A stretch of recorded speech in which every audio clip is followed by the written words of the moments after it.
खरा खुद्दार आणि खरा गद्दार कोण हे महाराष्ट्राने दाखवून दिलंय असं एकनाथ शिंदे म्हणाले. व्यभिचार, स्वैराचार आणि सुपारी घेऊन बोलण्याचं काम असल्याचं सुद्धा ते म्हणाले आहेत. कुणाल कामराच्या गाण्यावरून उपमुख्यमंत्री शिंदेंनी ही प्रतिक्रिया दिली.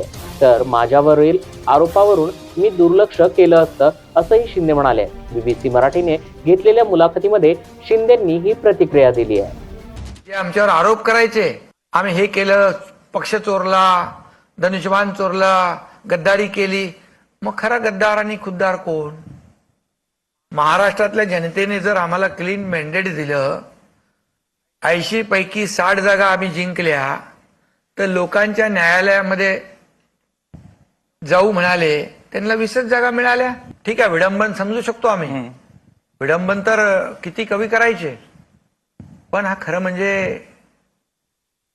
हा एक प्रकारचा व्यभिचार,